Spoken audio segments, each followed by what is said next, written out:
आज India 360 degree में किन बड़ी खबरों पर नजर रहेगी हमारी, सबसे पहले वो देख लेते हैं। तो दिल्ली सरकार ने राजधानी में कोरोना का पीक खत्म होने की बात कही है और इस कवर स्टोरी पर हमारी सबसे पहली नजर आएगी। हालांकि साथ में उसने यह भी माना है कि अभी खतरा टला नहीं है। क्या कोरोना पीक खत्म होने की घोषणा करना जल्दबाजी तो नहीं? करेंगे इसका 360 डिग्री एनालिसिस। पीक गुजरा, खतरा टला। और पहले कनाडा और अब अमेरिका, इन दोनों देशों ने 12 से 15 साल के बच्चों के लिए कोरोना की वैक्सीन को मंजूरी दे दी है। तो भारत में बच्चों की वैक्सीनेशन को लेकर क्या है प्लान और क्या तैयारियां चल रही हैं, बताएंगे आपको बच्चों को वैक्सीन कब, हमारी दूसरी कवर स्टोरी में। और मिलाएंगे आपको कश्मीर के ऑक्सीजन मैन से, जो खुद की जान खतरे में डालकर लोगों को मुहैया करा रहे हैं जिंदगी की सांसें। जरूर देखिएगा कश्मीर के ऑक्सीजन मैन की ये प्रेरणादायक कहानी।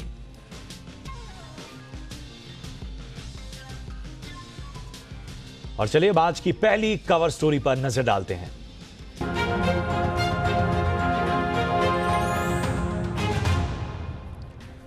तो कोरोना की दूसरी लहर के बीच राहत भरी खबर आई है। बीते दिन कोरोना केसेस में कमी देखने को मिली है। बीते 24 घंटे के भीतर 3,29,000 नए संक्रमित मिले हैं। 15 दिनों बाद पहली बार इतने कम मामले रजिस्टर हुए हैं। इससे पहले 26 अप्रैल को 3,19,000 केस सामने आए थे। इनके अलावा अगर हम बात करें तो 3,55,000 से ज्यादा लोग ठीक हुए हैं। करीब एक महीने बाद ऐसा हो रहा है जब नए मरीजों के मुकाबले ठीक होने वालों की संख्या ज्यादा है। इससे पहले 9 मार्च को 17,873 कोरोना पॉजिटिव मरीजों की पहचान हुई थी और 20,643 लोग ठीक हुए थे। इसके साथ ही एक्टिव केस भी 30,000 कम हुए हैं। हालांकि इस राहत के बावजूद कोविड संकट देश में अभी खतरनाक स्तर पर है। बीते 24 घंटे में इसने 3,800 से ज्यादा लोगों की जान ली है। अब तक के आंकड़ों की अगर हम बात करें तो देश में कुल संक्रमितों की संख्या 2,29,00,000 के पार पहुंच गई है।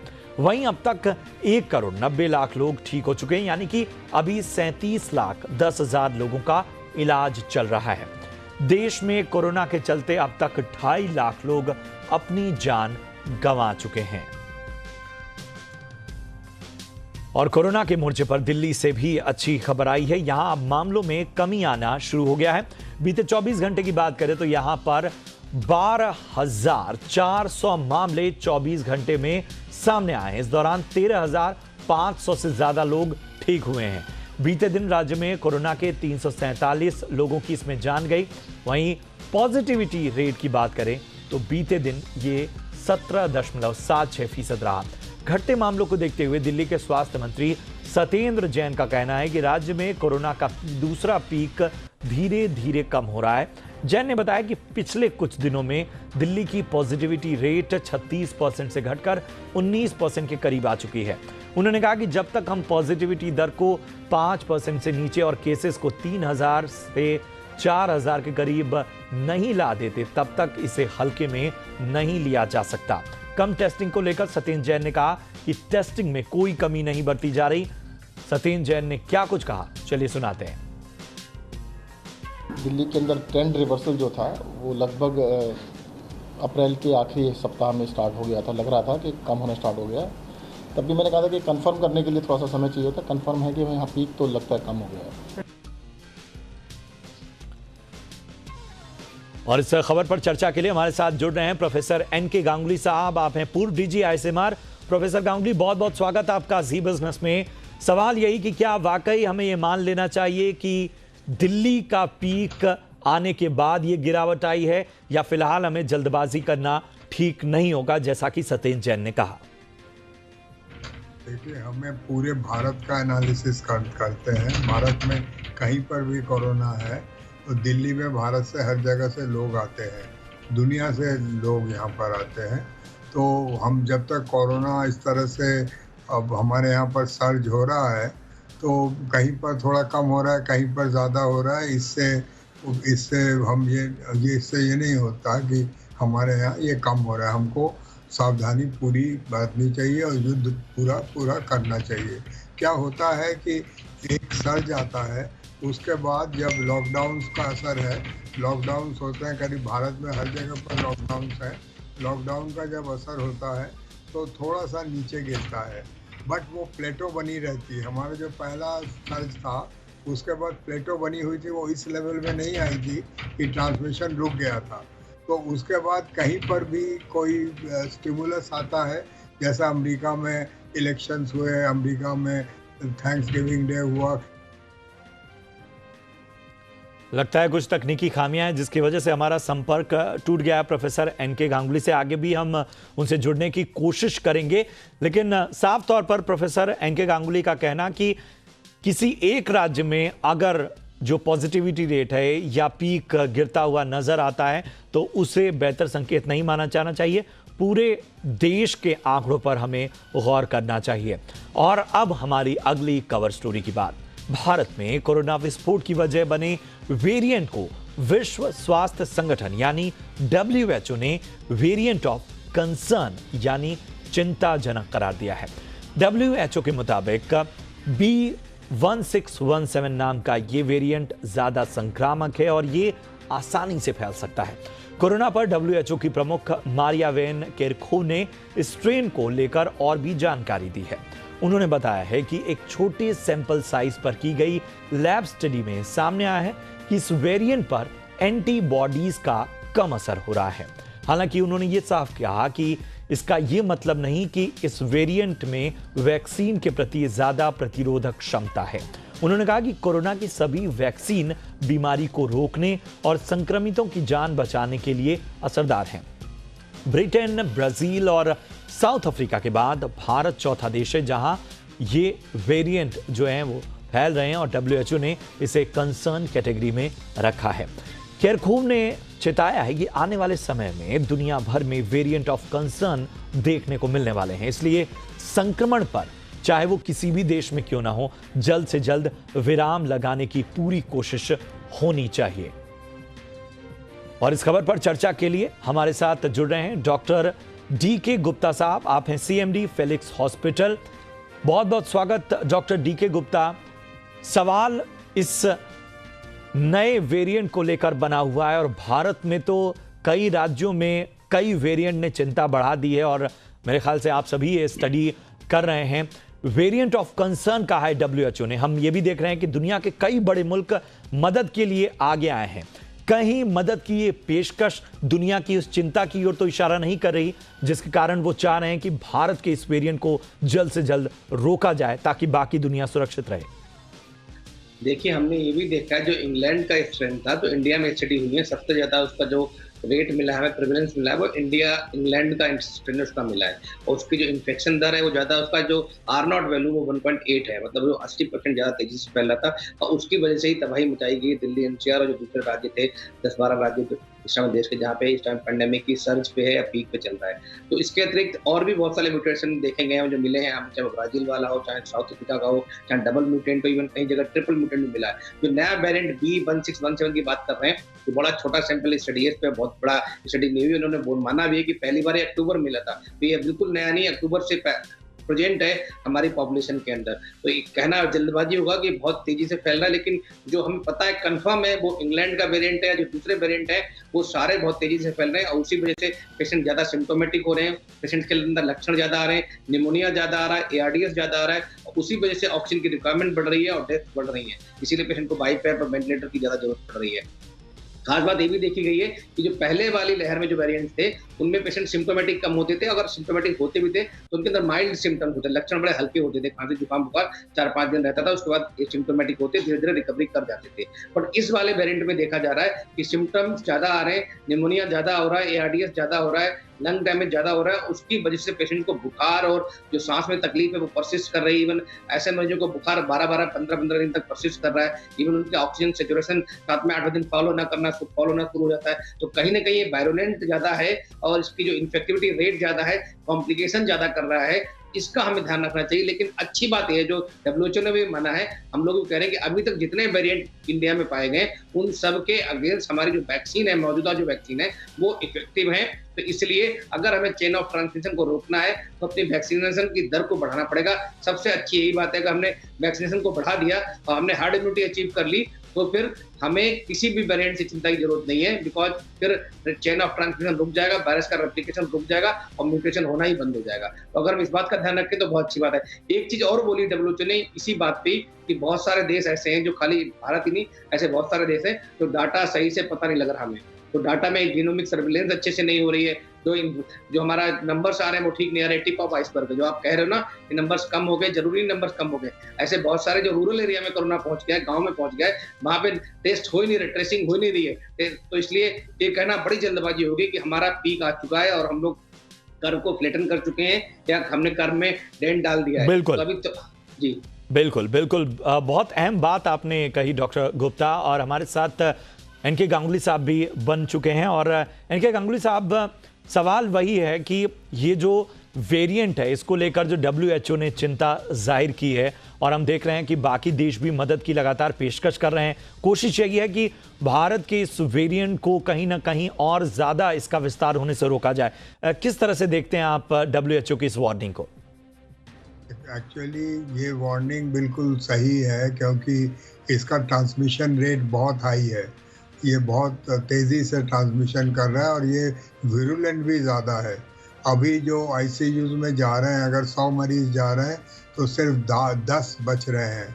उसके बाद ये यंग लोगों का, करीब 30 साल के लोगों का काफ़ी इन्फेक्शन हो रहा है, बच्चों में इन्फेक्शन हो रहा है और इसमें जो ऑर्गन इन्वॉल्वमेंट है वो भी ज़्यादा हो रही। तो ये काफ़ी चिंता की विषय है स्ट्रेन के बारे में। लेकिन इसका एक ही उपाय है, मैंने लिमिटेड लॉकडाउन्स करना, जो कि अभी कर रही है भारत सरकार। तो ये एक अच्छा वो है जिससे कि थोड़ा सा घटाया जा सके और जल्दी से वैक्सीनेट करना है, जितनी जल्दी। और वैक्सीनेशन, सिंस हमारे पास वैक्सीन ज़्यादा नहीं है, हमको ये देखना पड़ेगा कि हम कैसे ज़्यादा से ज़्यादा लोगों को जो कि एक्सपोज होते हैं उनको वैक्सीनेट कर दें पहले। जिनको सेकेंड डोज मिलना था उनको सेकेंड डोज दे दें और बाकी जो लोग हैं, जो 25 से ऊपर वाले लोग हैं, जो बस चलाते हैं, मेट्रो चलाते हैं, सर्विस करते हैं, बाहर जाके काम करते हैं, उनको हम वैक्सीनेट पहले करें। बिल्कुल। दुनिया में जिन लोगों ने वैक्सीनेशन की है 50% से ऊपर के पॉपुलेशन को, सब जगह ये रुक गई है। वहाँ भी वेरिएंट्स थे, उनके अपने वेरिएंट्स, कहीं डबल म्यूटेंट कैलिफोर्निया वेरिएंट था, कहीं मिशिगन वेरिएंट था, कहीं ब्रिटिश वेरिएंट था या साउथ अफ्रीकन वेरिएंट था। वो सारे के सारे रुक गए और वहाँ पर अब लोग नॉर्मल लाइफ में आ रहे हैं। तो हमारे यहाँ चुनौती है कि लॉकडाउन करके, लिमिटेड लॉकडाउन करके, क्योंकि हमारे पास उतने पैसे नहीं है कि हम सबके जेब में पैसे डालें और पूरा लॉकडाउन करें। लिमिटेड लॉकडाउन अच्छी स्ट्रेटेजी है, बट साथ में हमको कहीं से भी वैक्सीन, अभी हमारे पास अभी स्पुतनिक वैक्सीन इस महीने से अवेलेबल हो जाएगा। तब हमें चाहिए कि जितनी जल्दी हम वैक्सीनेशन का विस्तार करते रहें और स्मार्टली इस वैक्सीन को बिल्कुल करें, बिल्कुल। वैक्सीन लगाने में, वैक्सीनेशन की प्रक्रिया में तेजी लानी होगी और ये बार बार कहा जा रहा है। प्रोफेसर एनके गांगुली, आप हमारे साथ बने रहिए। डॉक्टर गुप्ता, आप भी हमारे साथ बने रहिए। आगे भी आप दोनों से इस पर चर्चा जारी रखेंगे। एक अहम पहलू पर, कोरोना की पहली लहर बुजुर्गों पर भारी पड़ी, दूसरी लहर की हम बात करें तो वयस्क लोगों को, यंगर जनरेशन को इसने ज्यादा परेशान किया। अब कहा जा रहा है कि कोरोना की जो तीसरी लहर है वो बच्चों पर कहर बनकर टूटेगी। ऐसे में दुनिया भर के मासूम बच्चों को कोरोना से बचाने की कवायद शुरू हो चुकी है। अमेरिका की अगर हम बात करें तो अमेरिका में 12 से 15 साल तक के टीनेजर्स के लिए फाइजर की कोरोना वैक्सीन को मंजूरी मिल गई है। ट्रायल के दौरान फाइजर की वैक्सीन को 100% इफेक्टिव पाए जाने के बाद मंजूरी दी गई। इसका मकसद मिडिल और हाई स्कूल के स्टूडेंट्स को क्लासरूम में भेजने से पहले संक्रमण से पूरी सुरक्षा देना है। यूएस FDA ने 16 साल और उससे अधिक उम्र के लोगों के लिए फाइजर की वैक्सीन लगाने की मंजूरी पहले ही दे दी थी। फाइजर 2 से 11 साल तक के बच्चों पर भी ट्रायल शुरू कर चुका है।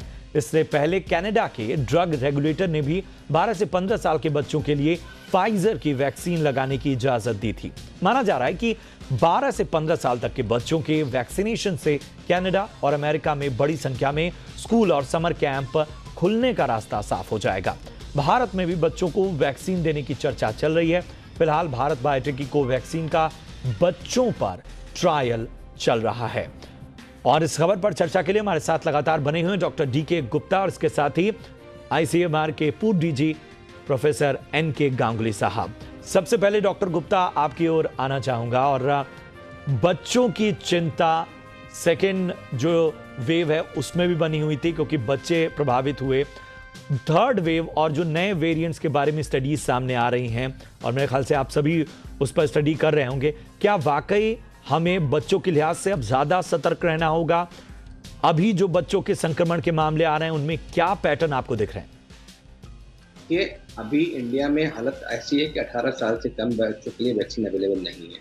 और इंडिया में एक अच्छी खबर ये है कि 12 साल से ऊपर बच्चों में ट्रायल से स्टार्ट हो गए, तो भी कोवैक्सीन का ट्रायल स्टार्ट हो गया है। मैं एक तो सरकार से अनुरोध करूंगा कि 12 साल नहीं 5 साल से ऊपर बच्चों में सब में ट्रायल स्टार्ट कर देने चाहिए, क्योंकि जितनी जल्दी वैक्सीन आ जाएगी उतनी जल्दी हम बच्चों को वैक्सीनेट कर पाएंगे। और तीसरी लहर की जो बात करेंगे, जो बच्चे जिसमें ज़्यादा एक्सपोज होने के चांसेस है वो हम कम कर सकते हैं। बिकॉज तीसरी लहर अगर आएगी, बिकॉज बच्चे वैक्सीनेट नहीं हो पाएंगे उस समय और बच्चे सारे ही वल्नरेबल रहेंगे, हाई रिस्क रहेंगे, वर्जिन रहेंगे, तो उनके बचाने के लिए हमें वैक्सीनेशन के ट्रायल बढ़ाने चाहिए, नई स्टडीज करनी चाहिए, 5 साल के ऊपर सारे बच्चों को स्टडीज करनी चाहिए और जल्द से जल्द हमें ट्रायल को एक्सपेडाइट करके वैक्सीनेशन के लिए अप्रूवल दिलवाना चाहिए। नंबर 1 बात। नंबर 2, जो आपने बात की बच्चों में क्या नए सिम्टम्स आ रहे हैं, क्या ऐसे हैं, तो करंट मैं बच्चों का ही डॉक्टर हूँ, मैं आपको बताना चाहूंगा कि जो बच्चों में नॉर्मल सिम्टम्स तो आए रहे जो बड़े बच्चों में, और खासकर जो ओबेसिटी वाले बच्चे, जो मोटापे वाले, वो हाई रिस्क बच्चे हैं और टीनेजर्स हाई रिस्क बच्चे हैं। तो इन बच्चों में जो एडल्ट वाले सिम्टम है, खांसी है, जुकाम है, बुखार है, गले में दर्द है, सर दर्द है, बॉडी एक है, थकान, पेट में दर्द, कभी लूज मोशन, वॉमिटिंग, ऐसे सिम्टम्स आ रहे हैं। और ये बच्चे या नाक में सूंघ नहीं आना, मुंह से टेस्ट चले जाना, ये नॉर्मल टेस्ट वाले नॉर्मल सिम्टम्स आ रहे हैं। लेकिन छोटे बच्चों में, टॉडलर से ग्रुप में बच्चे में एटिपिकल सिम्टम्स आ रहे हैं। वो इस तरह के हैं कि इसमें बच्चा दूध नहीं पिएगा, बच्चा सुस्त हो जाएगा, बच्चा प्लेफुल नहीं होगा, बच्चा लेथार्जिक हो जाएगा, बच्चे की भूख कम नहीं होगी, बच्चा बहुत इरिटेबल होगा, बहुत क्राई कर रहा होगा, बच्चे की स्किन पर रैश आ सकते हैं, कंजक्टिवाइटिस हो सकती है, आंखों में लालीपन हो सकता है, होंठ क्रेकल्स हो सकते हैं, होंठ रेड हो सकते हैं। इवन बच्चों में मल्टी सिस्टम इन्फ्लेमेटरी सिंड्रोम भी देखा गया है जो कावासाकी डिजीज से मैच करता है। इसमें क्या होता है, बच्चों में कंजक्टिवाइटिस, रेडनेस होना, होठों की, हाथों में, पैरों के उंगलियों में स्वेलिंग हो जाना, ब्रीदिंग डिफिकल्टी होना, फीवर हाई ग्रेड आना, तो इस तरह के सिम्टम्स आते हैं। उसमें सीआरपी और जो जितने इन्फ्लेमेटरी मार्क हैं वो बहुत काफी हाई जाते हैं। इवन ऐसे केसेस में कॉम्प्लिकेशंस भी काफी होते हैं। तो ये ऐसा रेयर सिंड्रोम भी देखा गया, खास करके यूएस और यूके में। इंडिया में भी कम केसेस आए हैं, तो ये भी पॉसिबल है। बट अच्छी बात मैं फिर बताऊंगा इस समय कि अच्छी बात ये है कि बच्चों इंडिया में जितने बच्चों में इन्फेक्शन हो रहा है वो बहुत ही माइल्ड हो रहे हैं, बच्चों में सिम्टोमेटिक हो रहे हैं या एसिम्टोमेटिक हो रहे हैं, और डेथ रेट अभी भी बहुत कम है। बिल्कुल, ये चीज बेहतर संकेत बच्चों के लिहाज से दे रही है, लेकिन वाकई हमें सतर्क रहना होगा। प्रोफेसर गांगुली, एक बात जो बच्चों के लिहाज से कही जा रही है कि फिलहाल तो हम ये मान रहे हैं कि बच्चों में इस बार जो सेकेंड वेव है वो बच्चों को संक्रमित जरूर कर रही है लेकिन उतनी ज्यादा डेडली नहीं है, लेकिन क्या थर्ड वेव की जो भी स्टडीज आ रही हैं, जो कुछ संकेत मिल रहे हैं, उसमें अब बच्चों के बारे में ज्यादा चिंता करनी पड़ेगी? वैक्सीनेशन, डॉक्टर गुप्ता ने भी बोला कि बहुत कितनी भी कोशिश कर ली जाए, बच्चों को उस समय तक, जब तक कहा जा रहा है नवंबर अक्टूबर तक थर्ड वेव तक आने की, वैक्सीनेट नहीं किया जा सकता। एक्चुअली ये जो एपिडेमियोलॉजिकल पैटर्न होता है, जो नए इन्फेक्शन आते हैं सबसे पहले एडल्ट पॉपुलेशन को इन्फेक्ट करते हैं, और एडल्ट्स में काफ़ी कोमॉर्बिडिटीज़ होती हैं, इसलिए हम उनमें ख़तरनाक भी हो रहा था। इसका मतलब नहीं कि बच्चे नहीं अफेक्ट होते, बच्चे घरों में बैठे हुए थे तो वो उतने संस्पर्श में नहीं आ रहे थे, और पहले इतना विरुलेंट नहीं था कि सारे घर को इन्फेक्ट कर दे। अब ये सारे घर को इन्फेक्ट कर रहा है, जहाँ भी बच्चे संस्पर्श में आएंगे वो इन्फेक्ट होंगे, और उनमें दुनिया में जब बच्चों में जा रहा है तो उनमें भी काफ़ी सिम्टम्स हो रहे हैं। अभी गुप्ता जी ने बोला भी है, तो बट उनमें कोमॉर्बिडिटीज़ कम होती है, लेकिन उनमें जो बहुत छोटे बच्चे हैं उनमें डेथ होगी। जो प्रेग्नेंट वुमेन है, अगर उनमें इन्फेक्शन हो रहा है तो ऑलमोस्ट 100% डेथ हो रही है, बच्चे की भी, माँ की भी। तो इसलिए जो अभी जो 12 से 15 साल की वैक्सीन बनी है, ये बहुत अच्छी खबर है। हमको चाहिए कि इस वैक्सीन को हम नेगोशिएट करके उपलब्ध करें। मॉडर्ना का भी करीब करीब ख़त्म होने वाला है और नोवावैक्स जो भारत में बनेगा, चेकोस्लोवाकिया में बन के भारत में आएगा, SII बना रहे, उसमें भी चल रहा है। तो ये सारे अच्छे वैक्सीन्स हैं, हमें देखनी पड़ेगी ये अवेलेबल हो। 2 से 12 साल के बच्चों में भी ट्रायल स्टार्ट हो गए हैं और उनमें अगर जब हो जाएगा तो अब पूरा पॉपुलेशन को कवर किया जा सकेगा और फ्यूचर वैक्सीन जो है वो बच्चों को पड़ेगी, क्योंकि एडल्ट्स उस समय इम्यूनाइज हो जाएंगे और ज़्यादा ट्रांसमिट नहीं करेंगे। सो वैक्सीनेशन का बहुत महत्व है, इसको बहुत अच्छी तरीके से यूज़ करना पड़ेगा और हमको देखना पड़ेगा अभी, क्योंकि हम वेट नहीं कर सकते। 3 महीने, 4 महीने, 6 महीने में हम करेंगे। हमें कहीं से भी अभी दुनिया में काफ़ी वैक्सीन आ रही हैं, इंडिया में भी 5-6 आएंगी। हमको अच्छी तरह बिल्कुल से इस बार हमें देरी नहीं करनी है। ये साफ तौर पर हमें ध्यान देना है कि बच्चों की वैक्सीनेशन में रफ्तार लानी होगी। किस तरह से हम दुनिया से नेगोशिएट करके उन तक वैक्सीन पहुंचा सकें, इस बारे में एक ठोस रणनीति बनानी होगी। बहुत बहुत शुक्रिया करेंगे प्रोफेसर गांगुली आपका। इसके साथ ही डॉक्टर गुप्ता आपका भी बहुत बहुत धन्यवाद इस विशेष चर्चा के लिए। बढ़ते हैं अगली हमारी कवर स्टोरी की ओर। कोरोना की बढ़ती रफ्तार के बीच एक राहत भरी खबर आई है। ड्रग्स कंट्रोलर ने DRDO की बनाई कोरोना की दवा 2DG को इमरजेंसी इस्तेमाल की मंजूरी दे दी है। जानकारों का कहना है कि मरीजों के लिए 2DG रामबाण साबित होगी। कैसे काम करती है DRDO की यह दवा, इसे कैसे लेना है और क्यों एक्सपर्ट्स इसे रामबाण बता रहे हैं, इस पर करेंगे चर्चा। लेकिन उससे पहले देखिए यह खास रिपोर्ट।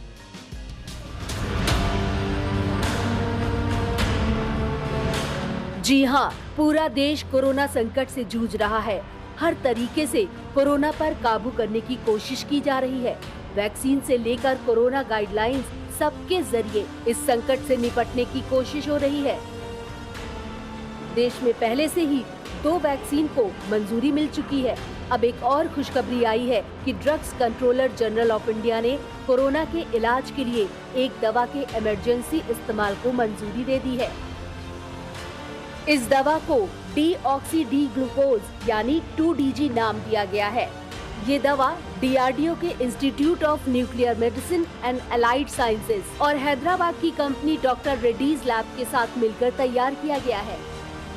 DRDO का दावा है कि ग्लूकोज पर आधारित इस दवाई के सेवन से कोरोना संक्रमित मरीजों को ऑक्सीजन पर ज्यादा निर्भर नहीं होना पड़ेगा और जल्दी स्वस्थ हो जाएंगे।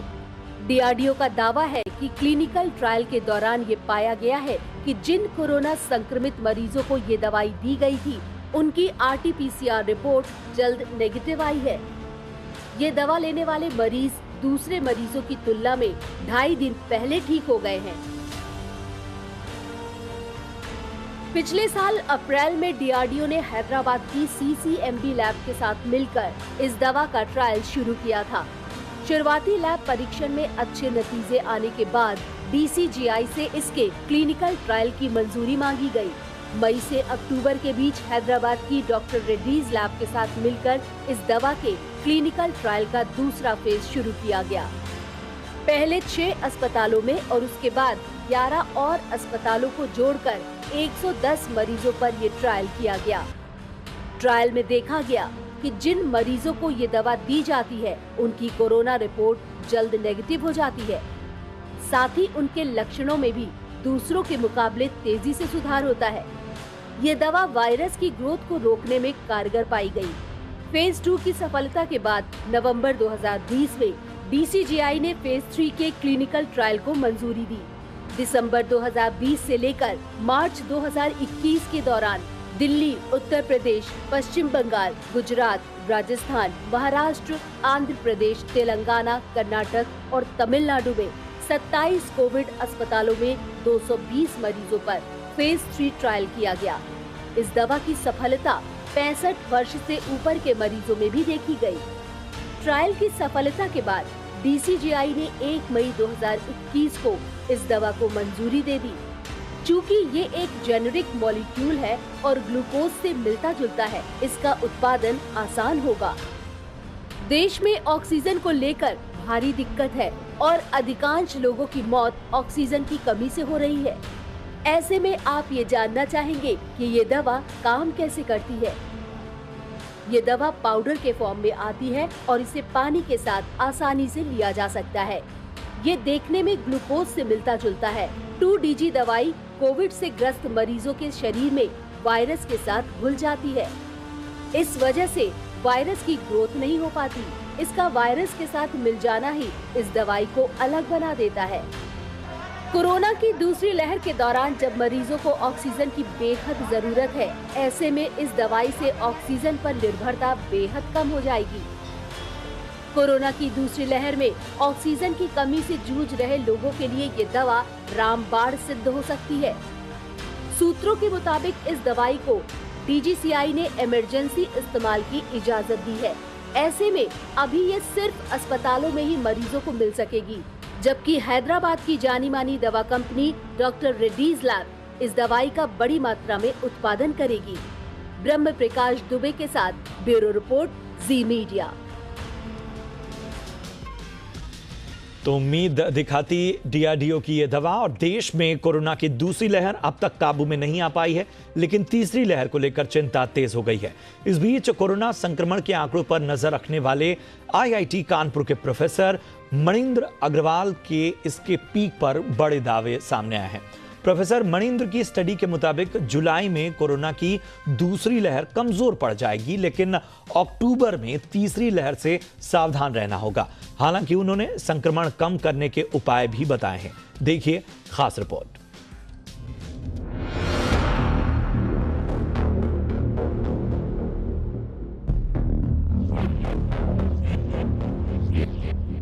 कोरोना की दूसरी लहर देश पर भारी गुजर रही है।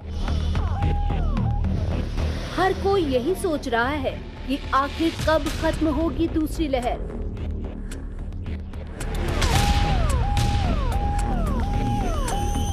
क्या कोरोना का पीक बन चुका है और क्या अब तीसरी लहर की बारी है?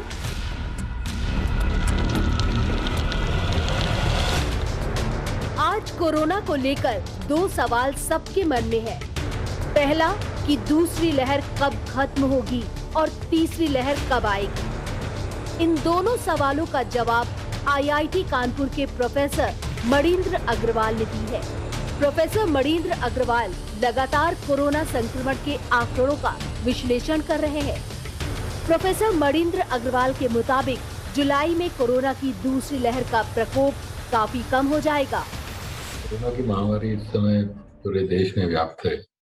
हमारा गणितीय मॉडल जिसके द्वारा हम इसकी ट्रैजेक्टरी को ट्रेस कर रहे हैं, उसके अनुसार ये लगभग अपने अधिकतम स्तर पे है इस समय, और कुछ दिनों के पश्चात आशा कर सकते हैं कि इसकी संख्या कम होने लगेगी। दूसरी लहर यहाँ तक हमारा अंदाज है जुलाई के महीने तक काफी कम हो जाएगी। यानी दूसरी लहर खत्म होने में अभी करीब 3 महीने का समय बचा है। हालांकि तीसरी लहर की भी लगातार चर्चा हो रही है। पहले आप भारत सरकार के प्रधान वैज्ञानिक सलाहकार के विजय राघवन का ये बयान सुनिए, जिसमें उन्होंने तीसरी लहर आने की बात कही है। Where does SARS coronavirus 2 go from here?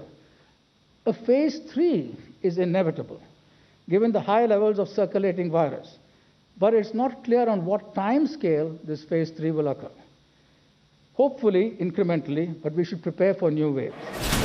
मतलब तीसरी लहर तो आएगी। अब सवाल ये है कि ये लहर कब आएगी। तो आप प्रोफेसर मणिंद्र अग्रवाल से जानिए कि तीसरी लहर कब आएगी। कुछ लोगों ने आशंका बताई है कि तीसरी लहर भी आ सकती है। पहली बात तो ये कि तीसरी लहर फौरन नहीं आएगी, अगर आना भी है तो कुछ महीनों बाद आएगी। और तब तक यदि हम अच्छे से वैक्सीनेशन करवा लेते हैं और साथ ही साथ इस चीज़ का ध्यान रखते हैं कि ज़्यादा भीड़ वाली जगहों में न जाएं, और यदि जाएं भी तो मास्क पहने, तो तीसरी लहर आएगी भी तो ज़्यादा उसका कोई प्रभाव दिखने में नहीं आएगा। यानी तीसरी लहर दूसरी लहर के पूरी तरह से कमजोर पड़ने के 2 महीने के बाद आएगी। अभी तक का जो ट्रेंड है उसके मुताबिक पहली लहर में जो समस्या थी उससे अलग समस्या दूसरी लहर में थी। ऐसा ही कुछ तीसरी लहर में हो सकता है, यानी उस समय जो समस्या हो वो पहली और दूसरी लहर से बिल्कुल अलग हो। इसलिए कोर्ट भी तीसरी लहर की तैयारी की बात कर रहा है। महाराष्ट्र जैसे राज्य इसकी तैयारी भी शुरू कर चुके हैं। ब्यूरो रिपोर्ट, जी मीडिया।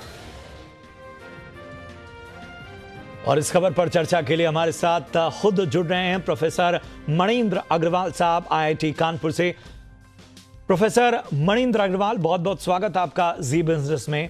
और आपने जो स्टडी पेश की है, जो आपकी रिसर्च है, उसके क्या आधार हैं? किन चीज़ों को आपने खासतौर पर ध्यान रखा जिसके आधार पर आप ये दावे कर रहे हैं कि जुलाई तक जो सेकेंड वेव है वो पूरी तरह से खत्म होने की कगार पर पहुंचेगी? थर्ड वेव को लेकर आपकी आशंकाएं क्या है? हमारा एक गणितीय मॉडल है जिसका नाम सूत्र दिया है, और इस मॉडल जो अभी लगातार इसके द्वारा ट्रैक कर रहे हैं हम कोरोना के प्रोग्रेशन को, भारत में, भारत के कई राज्यों में और कई शहरों में भी। और इस मॉडल से जो हमें निकल के आ रहा है कि पहली बात तो ये इस लहर की अधिकतम स्तर लगभग आजकल के समय में ही चल रहा है। कुछ हफ्ते 10 दिन के बाद हम जरूर काफ़ी गिराव इसमें देखने की संभावना कर सकते हैं। और उसी मॉडल के अनुसार एक बार ये गिराव जब इसका शुरू हो जाएगा तो नीचे जाता जाएगा। जून के महीने जब पूरा निकल जाएगा तो जुलाई तक आते आते जो डेली नए केसेस जो आ रहे हैं उनकी संख्या काफ़ी हद तक कम हो जाएगी। और जहाँ तक तीसरी लहर का सवाल है, आपने जैसे देखा पहली और दूसरी लहर के बीच में भी 3 महीने का अंतर लगभग था। तो और उसका कारण भी था कि जब लहर एक आती है तो उससे काफ़ी अधिक संख्या में लोग नेचुरली वैक्सीनेट हो जाते हैं, क्योंकि उनको कोरोना होकर ठीक हो जाता है तो उनके शरीर में एंटीबॉडीज़ आ जाती हैं। और ये एंटीबॉडीज़ कम से कम 3 महीने तक तो शरीर में रहती हैं अधिकतर लोगों के। तो 3 महीने तक फिर नई लहर आने की संभावना नहीं रहती। उसके बाद जब एंटीबॉडीज़ का समाप्त होना प्रारंभ हो जाता है तब वो फिर से इन्फेक्ट होने की संभावना उनकी बढ़ जाती है, और तभी तीसरी लहर या और कोई भी लहर आने की संभावना होती है। बिल्कुल, आपने 3 उपायों का जिक्र किया है। वो 3 उपाय क्या हैं जो कि इस जंग में हमारे साथ होंगे? सबसे बड़ा उपाय तो वैक्सीनेशन है, क्योंकि जैसे मैंने कहा कि आपकी नेचुरल एंटीबॉडीज जब समाप्त हो रही हैं, यदि वैक्सीनेशन तब तक हम करवा लें तो वो एंटीबॉडी समाप्त नहीं होंगी और वो चलती रहेंगी।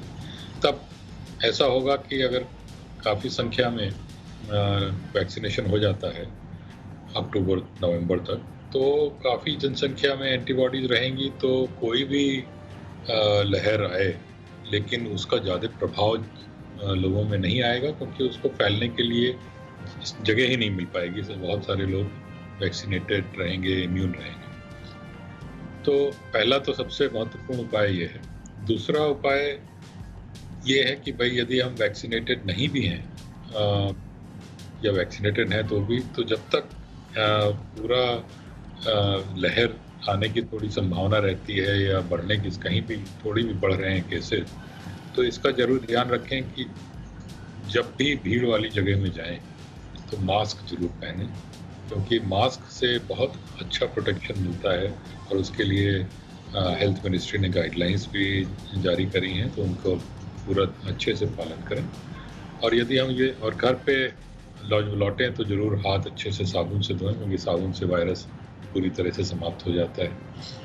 तो ये छोटे छोटे यदि हम चीज़ें अपने करें और साथ में वैक्सीनेशन जब भी संभव हो ज़रूर कराएं, तो हमको मुझे लगता है कि फिर तीसरी लहर बहुत अधिक प्रभावी नहीं होगी। बिल्कुल, बहुत बहुत शुक्रिया करेंगे प्रोफेसर मणिंद्र, हमें समय देने के लिए और अपनी रिसर्च और अपने उपाय के बारे में बताने के लिए। बढ़ते हैं अगली स्टोरी की ओर।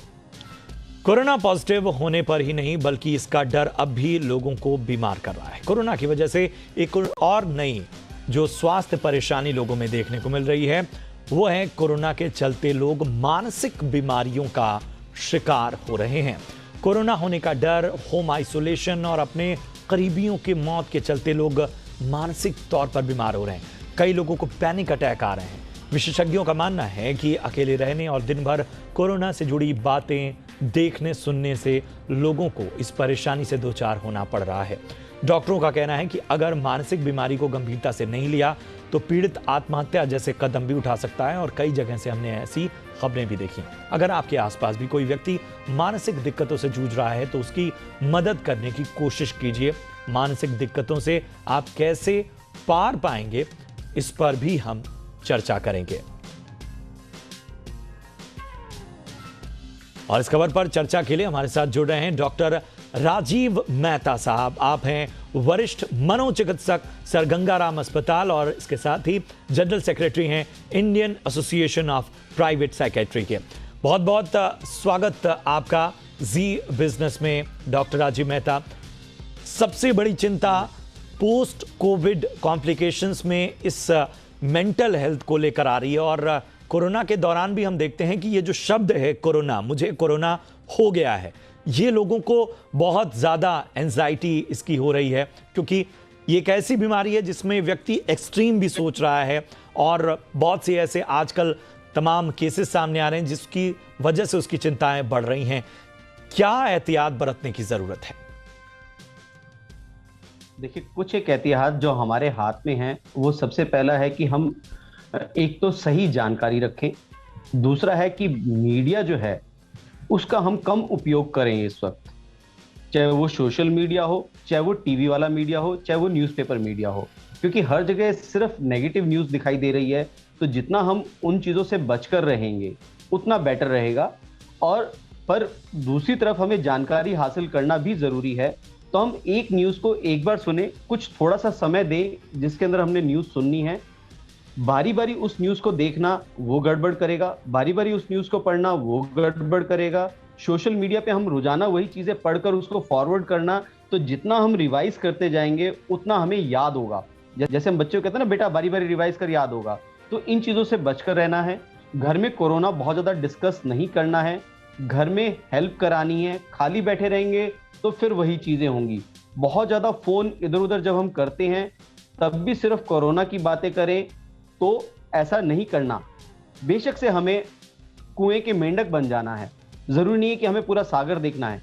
इस वक्त कुएं के मेंढक बनना ही बेहतर है, चाहे वो घर का मतलब हो, चाहे वो मीडिया का मतलब हो, चाहे वो न्यूज़ का मतलब हो। ज़रूरी है ये। बिल्कुल बिल्कुल। डॉक्टर राजीव, किस तरह की जो दिक्कतें आप लोग देख रहे हैं पेशेंट्स में वो सामने आ रही हैं? अगर हम कोरोना के दरमियान देखें या कोरोना से ठीक होने के बाद भी कुछ लोग काफी वक्त तक एंजाइटी से जूझ रहे हैं। आपकी रिपोर्ट्स बिल्कुल ठीक कह रही हैं। इस वक्त डिप्रेशन और एंजाइटी सबसे बड़ी कॉमन प्रॉब्लम आ रही है। हम ये कह रहे हैं कि ये पैंडेमिक के साथ साथ पैनिकडेमिक भी है। एक ये साइलेंट पैंडेमिक अब साथ साथ चलता जा रहा है मेंटल इलनेसेस का। जैसे ये फिजिकल पैंडेमिक खत्म होगा तो ये एकदम से बर्स्ट होगा और लोग बहुत ज़्यादा व्यथित रहेंगे मानसिक रूप से। तो ये एक परेशानी साथ साथ चली आ रही है डिप्रेशन और एंजाइटी की, जिसके लक्षण होते हैं मन उदास रहना, परेशान रहना, चिड़चिड़ा रहना, घबराहट होना, बातें दिमाग में चलते रहना, चिंता लगे रहना, छोटी छोटी बात पे फिक्र लगे रहना, एक ही बात दिमाग में चलती रहेगी। इसके साथ साथ जो दूसरी परेशानी हमें समझ में आ रही है वो आ रही है ग्रीफ एंड बेरीमेंट। बहुत सारे लोगों के घर में डेथ हो रही है तो उसको एक्सेप्ट करना और उस ग्रीफ को निकाल पाना। जैसे पहले घरों में डेथ होती थी तो लोग मिलते थे, आपस में हाल बांटते थे, पुरानी बातें करते थे, रोते थे और धीरे धीरे एक्सेप्टेंस आती थी। पर अब वो सब चीज़ें नहीं हो पा रही हैं, तो वो ग्रीफ भी अंदर एक दबकर रह गया है, जो कि बाद में एंजाइटी और डिप्रेशन का रूप ले रहा है। बिल्कुल बिल्कुल, बहुत बहुत शुक्रिया करेंगे। बहुत ही अहम बातें आपने डॉक्टर राजीव बताई और जाहिर सी बात है कि इसे हमें लड़ना होगा और जो उपाय आपने बताए उसके आधार पर आगे बढ़ना होगा। बहुत बहुत शुक्रिया हमसे जुड़ने के लिए। अब एक तस्वीर जो आपको कोरोना से लड़ने के लिए हौसला देगी, हिम्मत देगी। अगर किसी आदमी के नाक में ऑक्सीजन की नली लगी हो तो वो क्या करेगा? अस्पताल के बिस्तर पर होगा या घर पर होगा, लेकिन श्रीनगर में ऐसा ही एक आदमी लोगों को ऑक्सीजन पहुंचा रहा है। ये रिपोर्ट देखिए और प्रेरणा लीजिए। नाक में ऑक्सीजन की नली लगी हुई है, बगल की सीट पर ऑक्सीजन सिलेंडर रखा हुआ है और हाथ गाड़ी के स्टीयरिंग पर है। ये तस्वीर श्रीनगर के मंजूर अहमद की है। मंजूर पेशे से ड्राइवर है और इस महामारी में जब स्वस्थ लोगों को सांस की परेशानी हो रही है, स्वस्थ लोगों को भी ऑक्सीजन की जरूरत हो रही है। ऐसे में मंजूर अपनी जान को जोखिम में डालकर जरूरतमंद लोगों तक ऑक्सीजन पहुंचाने में लगे हैं। दरअसल मंजूर अहमद अस्थमा के मरीज हैं। बिना ऑक्सीजन सपोर्ट के वो नहीं रह सकते हैं, लेकिन घर का खर्च चलाना है और अपने लिए भी ऑक्सीजन का इंतजाम करना है। इसके लिए वो बिना अपनी जान की चिंता किए ऑक्सीजन सिलेंडर लोड करने वाली गाड़ी चलाने में लगे हैं। मंजूर अहमद साहस की जीती जागती मिसाल है। जब पूरा शहर लॉकडाउन में है और लोग घरों से बाहर आने को कतराते हैं, ऐसे में मंजूर अहमद जो खुद ऑक्सीजन सपोर्ट पर हैं, बाहर आते हैं और अपना ये लोड कैरियर लेकर सामान ढोते हैं। और कौन सा सामान? ऑक्सीजन सिलेंडर्स यहाँ से लेते हैं। और जो नीडी लोग हैं, आजकल के दौर में जो सबसे अहम चीज़, किसी चीज़ की ज़रूरत है, वो ऑक्सीजन है और उस ऑक्सीजन को उन तक पहुँचाते हैं। इसके अलावा वो इस लोड कैरियर में बहुत सारा और माल भी ढोते हैं, क्योंकि उनको अपने परिवार को भी चलाना है। मंजूर अहमद खुद ऑक्सीजन सपोर्ट पर हैं। हर महीने तकरीबन 30 से 40 सिलेंडर ऑक्सीजन की जरूरत उन्हें होती है। इस मुश्किल समय में वो चाहते तो आराम कर लेते, लेकिन मंजूर कहते हैं कि धर्म मांग कर खाने की इजाजत नहीं देता और इस मुश्किल समय में लोगों की मदद करके जो थोड़ा कमा लेंगे, उससे अपने बच्चों को पढ़ा पाएंगे। देखिए जनाब, मुश्किल तो है मगर क्या करे, ये तो फ़र्ज़ ऐन है। अयाल तो एक अहम चीज़ है इंसान के लिए। हर एक के लिए अयाल सबसे बड़ा चीज़ है। बाल बच्चे वाले इंसान के लिए ये एक ज़रूरी बात होता है। अब जब मेरे हाथ पाँव अल्लाह ताला ने ठीक रखे, तो मैं खुद कोशिश करता हूँ कमाने के लिए। आते हैं कभी कभार फ़ोन आते हैं, या ऑक्सीजन लेना है, उधर जाना है, इधर जाना है, तो मुझे मज़दूरी के लिए जाना होता है। जब फ़ोन आता है तो मैं जाता हूँ, और ख़ुसूसन मुझे अपने लिए लाना होता है। इसके लिए मुझे रोज़ निकलना पड़ता है, ज़रूरी। मंजूर अहमद उन लोगों के लिए मिसाल हैं जो मुश्किलों के सामने हार मान लेते हैं। मंजूर अहमद उस जिंदा दिली का नाम है जो मौत से डरता नहीं बल्कि उसका मुकाबला करता है। मंजूर अहमद के मजबूत इरादों को हम सलाम करते हैं। खालिद हुसैन, जी मीडिया, श्रीनगर। और मंजूर की सोच को हमारा भी सलाम। और अब बात आज के कारोबार की। तो कारोबारी हफ्ते की तेज शुरुआत करने के बाद आज बाजार की रफ्तार थम सी गई। लगातार 4 दिनों की तेजी पर आज ब्रेक लग गया। निफ्टी और सेंसेक्स दोनों ही इंडेक्स आज लाल निशान में बंद हुए। निफ्टी 92 अंक टूटकर 14,850 के स्तर पर बंद हुआ। वहीं सेंसेक्स 341 अंकों की गिरावट के साथ 49,162 के स्तर पर बंद हुआ। बैंक निफ्टी की बात करें तो इसमें भी भारी गिरावट देखने को मिली।